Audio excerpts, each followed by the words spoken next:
Apollo 13. A routine mission until suddenly, bang! An explosion rips through the spacecraft, turning a journey to the moon into a fight for survival. But what most people don't realize? The real rescue didn't just happen up there in space. It happened down here, through an invisible web of ground stations and a team of unsung heroes. Let me take you through the timeline of how ground stations saved Apollo 13. April 13, 1970. Oxygen Tank 2 explodes, the command module's power and life support start failing. Astronaut Jack Swigert's words echo across the world. "Houston, we've had a problem." Instantly, NASA's ground stations light up. Their mission? Keep the crew alive and guide them home. First challenge, communication. The explosion knocked out the main antenna. Suddenly it's up to smaller backup antennas, never meant for deep space. Ground stations in California, Spain and Australia scramble, tracking Apollo's weak signal, locking on whenever they can.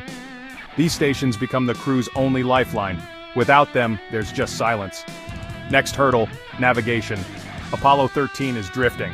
They can't rely on their onboard computers for a safe return. So ground controllers fire up their slide rules and calculators, crunching numbers in real time.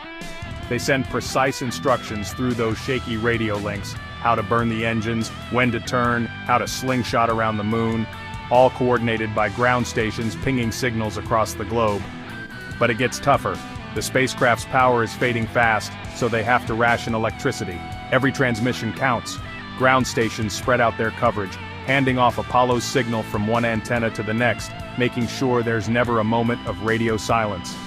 In Australia, engineers at the Parkes and Honeysuckle Creek stations stay up for days, battling storms and technical glitches just to keep the line open. And then the final test, re-entry. No one knows if the heat shield is intact. The world holds its breath as Apollo 13 plunges through the atmosphere. For 4 minutes there's nothing but static. Then, through crackling speakers, a voice, "Houston, this is Odyssey. It's good to see you." The ground stations erupt in cheers. Against all odds, the crew is safe.